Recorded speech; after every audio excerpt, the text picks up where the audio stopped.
We arrived in Austin in the beginning of 1995. I was sort of waiting to get sick and die at that time. Richard had just retired early from his career. I immediately got myself into the care of Dr. David Wright, and I kind of checked in with AIDS Services of Austin. It was in 2001 that Greg Barbuti, then the head of the board of ASA, asked me to have lunch and invited me onto the board. I had never done board work. I had, however, been involved in the evolution of the response to AIDS where we had lived previously in St. Louis, where they were a monthly meeting of about 100 terrified gay men with a shoebox for finances. And I helped to lead that effort from the volunteer approach to professionalizing it so that they could begin to deal with, at that time in the late 80s, rapidly expanding epidemic.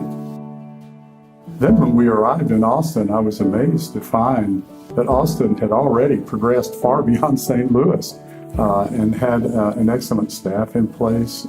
And Kirk Rice was then the development chair at ASA and talked to me about a quote, major gift, end quote, which Gary and I talked about and decided that yes, we could do that because we were just beginning to get involved in giving back to the community in Austin after moving there from St. Louis.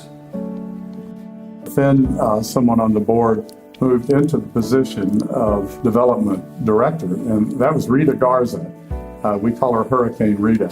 And she immediately brought in Carol Adams to coach us on how to do major donor cultivation and the importance of giving to the community and how to approach it. And soon after I'd learned most of the fundamentals from Carol Adams, I decided to try my luck at asking someone. And at a New Year's Day party, I remember meeting a new friend, Bob Daly.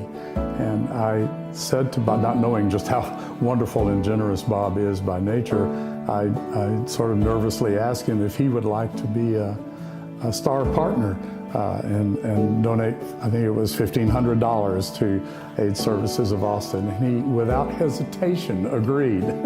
Of course, he didn't know at the time that before long he would find himself being the president of the board of ASA. In an early meeting with Carol Adams, she said to the committee, you know, the name at the top of the plaque out in the lobby, that's Bill Dixon at the top of the plaque. One day at the park, my car wouldn't start, and Bill walked up and offered to help. I said, you're Bill Dixon, aren't you? And he said, how did you know my name? And I said, well, because I'm the new development chair of AIDS Services of Austin. Well, you better know my name, he said.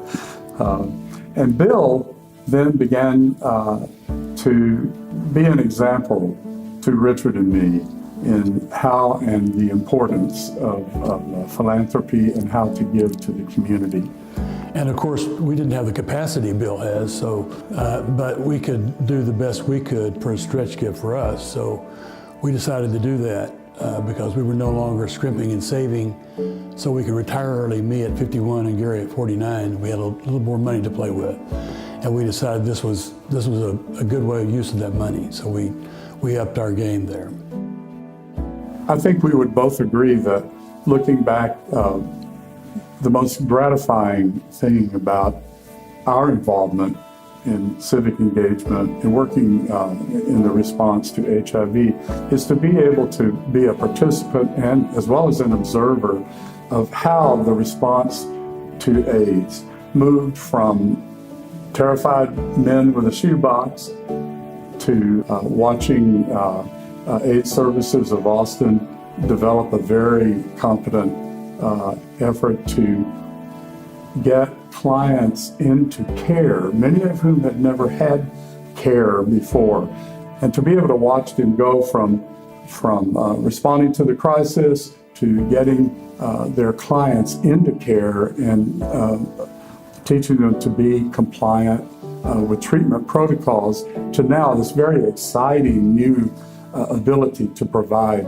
comprehensive medical care and all the care that's needed to the HIV community. It's a marvelous accomplishment, and we're very grateful to have been a part of it.